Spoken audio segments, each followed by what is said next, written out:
فرمایا وَإِذَا سَأَلَكَ عِبَادِي أَنِّي فَإِنِّي قَرِيب، محبوب جب میرے بندے آپ کی بارگاہ میں آ کے میرے بارے میں پوچھیں نا تو ان سے کہہ دینا میں ان کے قریب ہی ہوں،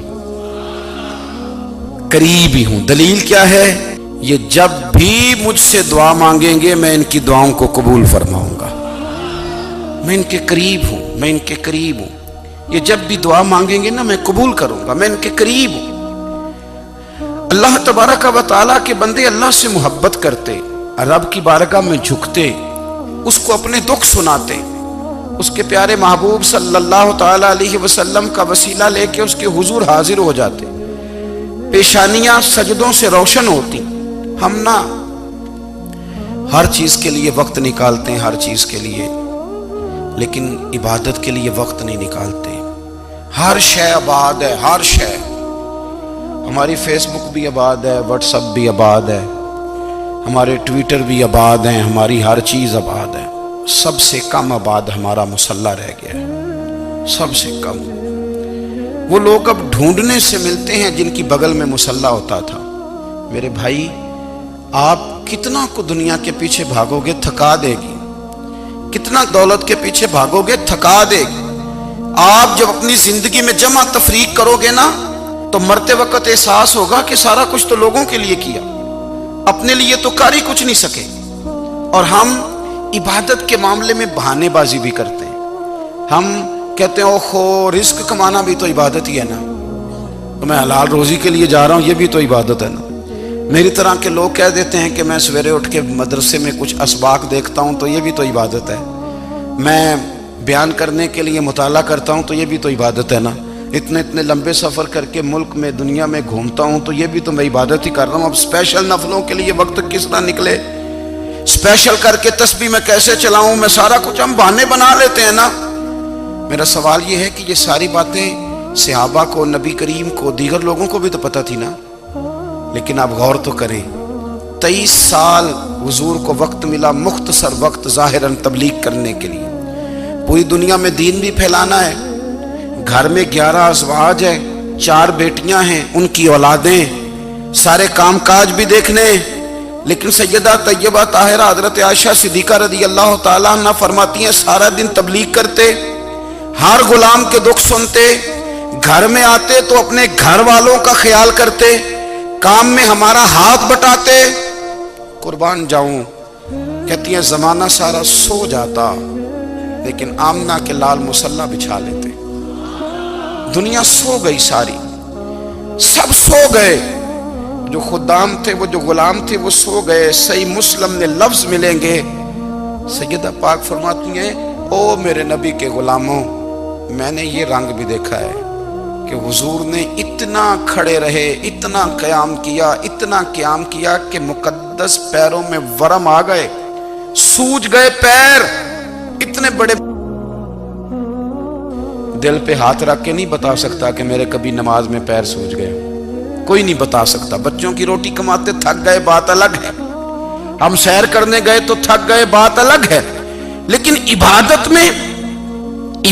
میں یہ بھی تو مسلم شریف ہے نا، یہ بھی تو دین ہے نا، یہ بھی تو حضور کی سنت ہے، یہ بھی تو وہ چیز ہے جو کریم کی آنکھوں کی ٹھنڈک ہے۔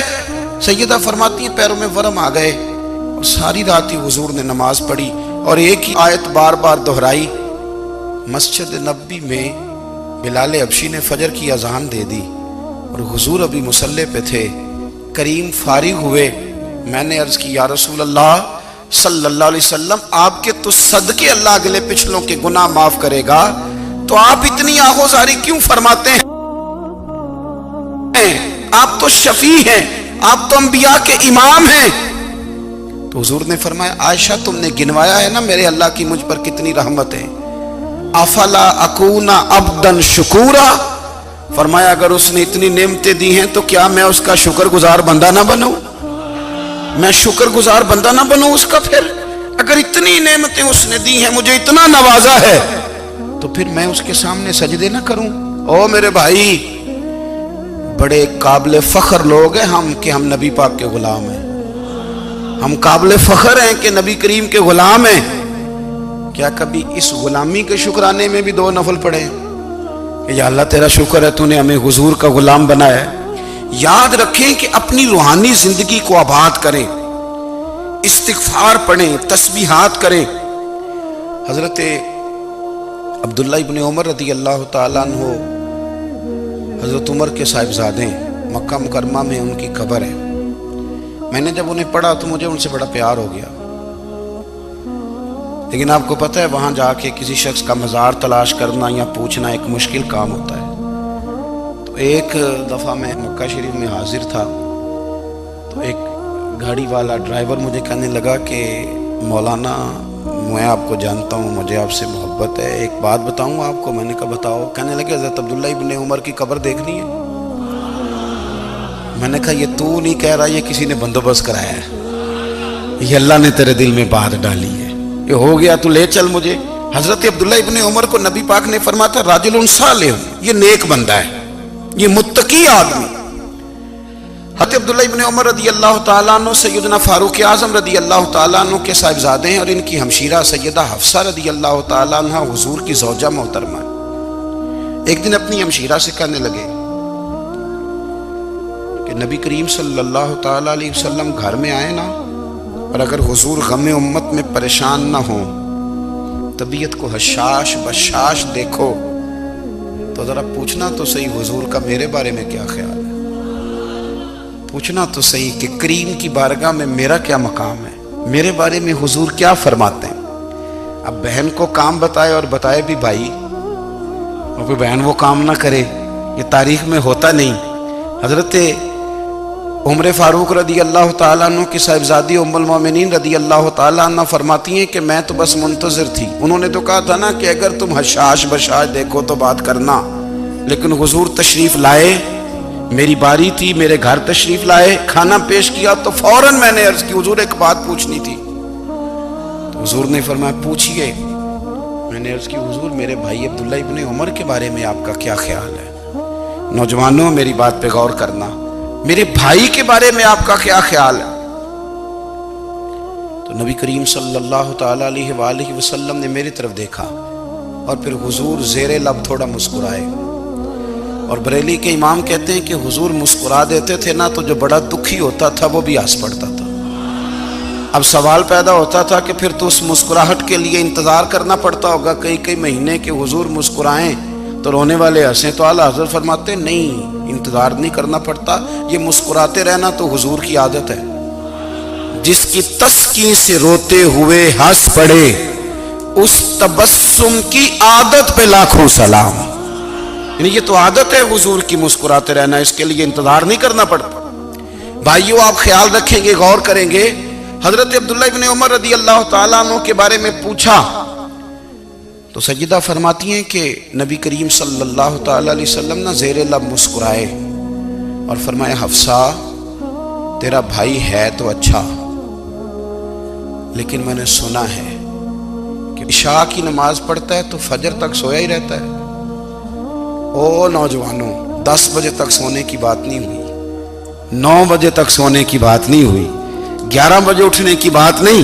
حضور فرمانے لگے میں نے سنا ہے کہ عشاء کی نماز پڑھ کے سو جاتا ہے اور فجر تک سویا ہی رہتا ہے، اسے چاہیے کہ تہجد کے وقت اٹھا کرے، اللہ کی بارگاہ میں حاضر ہوا کرے، آہوزاری کرے، سجدے کرے، عبادت کرے، اٹھتا ہے اور فجر میں جا کے اٹھتا ہے۔ حضرت جناب حفصہ رضی اللہ تعالیٰ عنہ کہتی ہے میں نے جناب عبداللہ ابن عمر کو پیغام دیا اور میں نے کہا میرے جوان بھائی سن، نبی پاک نے فرمایا ہے تو اچھا پر تہجد میں نہیں اٹھتا، نفل نہیں پڑھتا۔ او میری ملت کے جوانوں، مزہ نہیں آ جاتا جب ساری دنیا سوئی ہو، ساری دنیا، اور بستر بھی گرم ہو اور نیند بھی پورا غلبہ کر رہی ہو، اور اچانک گھنٹی بجے دماغ میں، آنکھ کھلے، گھڑی پہ نظر پڑے، 3:30 4 بجے کا پیغام گھڑی بتائے، اور کوئی چڑھتی جوانی والا اٹھ کے وضو کرے، اور جب وہ مصلی کھول کے بچھائے تو مدینے والے محبوب کہتے ہیں کہ ہر نماز پہ رب ثواب دیتا ہے، اور جو اٹھ کے تہجد کی نماز پڑھے اسے دیکھ کے تو رب مسکراتا ہے، جو اس کی شان کے لائق ہے، جو اس کی شان کے لائق۔ وہ مسکراتا ہے، خوش ہوتا ہے کہ میرا بندہ تہجد میں اٹھ گیا، وہ مسکراتا ہے۔ کاش ہماری صبحیں کبھی اپنے مالک کے نام ہو جائیں، کاش کے صبح۔ حضرت ابو الحسن رحمۃ اللہ تعالی علیہ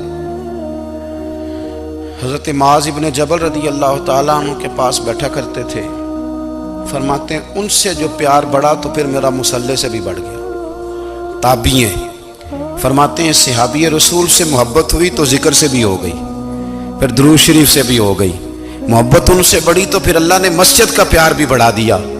آپ فرماتے ہیں کہ میری ہر وقت بھی یہ چاہتی تھی کہ بس اللہ اللہ کروں، بس اللہ اللہ کروں، بس نہ میں ذرا تھوڑی جان چھڑاؤں لوگوں سے، کوئی 10 منٹ ملے تو میں کوئی 4 نفل پڑھ لوں، میں تھوڑا سا نہ بچوں لوگوں سے، اور مجھے تسبیح ملے تو میں نہ کچھ 400-500 دفعہ استغفار پڑھوں، سبحان اللہ، الحمدللہ، اللہ اکبر، لا حول ولا قوت الا باللہ، میں نہ تسبیحات پڑھوں۔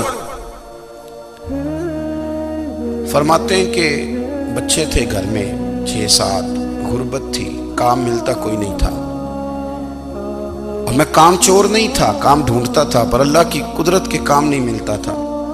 فرماتے ہیں کہ میں نے ایک دن اپنی اہلیہ سے کہا کہ آج میں پھر جاتا ہوں کام ڈھونڈنے، تو میری بیوی بڑی فرما بردار تھی، پر اس دن نہ غربت کے ہاتھوں تنگ آ کے کہنے لگی آج نانا کوئی تو چیز لے کے آیا، تو مجھ سے بچوں کی بھوک نہیں دیکھی جاتی، یہ سب روگاں دا روگ محمد جس دا نام غریبی، کنڈ بلا کے لنگ جاندے نہیں دوست یار قریبی، آج نہ کچھ لے کے آیا تو میں بچے لے کے میکے چلی جاؤں گی۔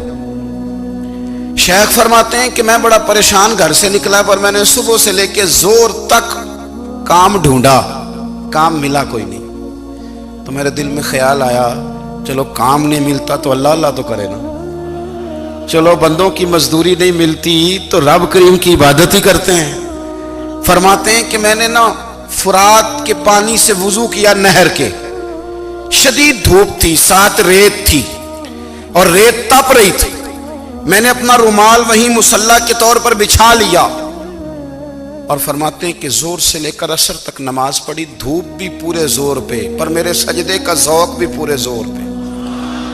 فرماتے ہیں سورج بھی چمک رہا ہے اور رب کی عبادت کا ذوق بھی پورے زور پہ، میں سجدہ کروں تو پھر میرا اٹھانے کو جی نہ چاہے۔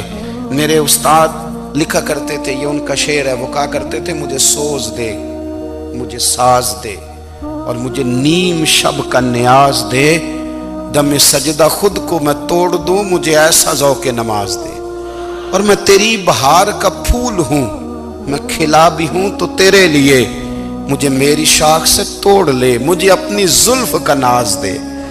بھائی فرماتے ہیں کہ عصر تک میں نے نفل پڑھے، دل ڈھلنے لگا، عصر کی نماز پڑھی اور میں وہاں سے چلا۔ اب میں جب نکلنے لگا تو دل میں خیال آیا کہ چھوٹی چھوٹی دیواریں ہیں گھر کی، بغیر کچھ لیے جاؤں گا تو بیوی دور سے دیکھے گی تو شور کرے گی کہ پھر خالی ہاتھ آ گیا ہے۔ کہتے میں نے اپنے اسی رومال میں جس پہ میں نے نماز پڑھی تھی نا، رومال میں کی آخی دے پنجابی جو صافہ کہتے ہیں، اسی میں نا میں نے کچھ ریت بھر لی کہ وہ دور سے دیکھے گی تو سمجھے گی کچھ لے کے آیا ہے، چلو جا کے اسے بتا دوں گا کہ آج پھر مزدوری نہیں ملی۔ کہتے ہیں وہ ریت لے کر جب میں گھر میں گیا تو پہلے بیوی دروازے پہ کھڑی ہوتی تھی، پوچھتی تھی خالی ہاتھ آ گئے ہو؟ آج میں نے دیکھا تو ہے ہی کوئی نہیں۔ فرماتے ہیں میں اندر داخل ہوا، سلام لیے، کونے میں میں نے وہ رومال رکھ دیا اور میں نے آواز دی کہ بھلی مانس کہاں ہو؟ تو وہ کہنے لگی آپ منہ ہاتھ دھو لیں، میں روٹی لے کے آئی۔ میں نے کہا روٹی کہاں سے آ گئی؟ یہاں تو کئی دنوں کے فاقے، تو کئی دنوں کی غربت ہے، یہاں تو اس گھر میں تو فقیری ہے۔ فرماتے ہیں کہ وہ روٹی لے کے آئی اور اس وقت کی جو موجودہ نعمتیں تھیں، سمجھ لیں سلاد، اچار، ہر چیز ساتھ لائی۔ میں نے کہا کہ بچے کہاں گئے؟ کہنے لگی وہ کھانا کھا کے کھیلنے گئے، آپ کھانا کھا لیں آ جاتے۔ کھانا اس نے چن دیا۔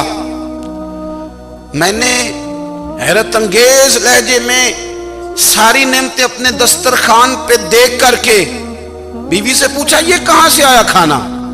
بچوں کو تو نے کہاں سے کھانا کھلایا؟ یہ سارا کچھ کیسا ہے؟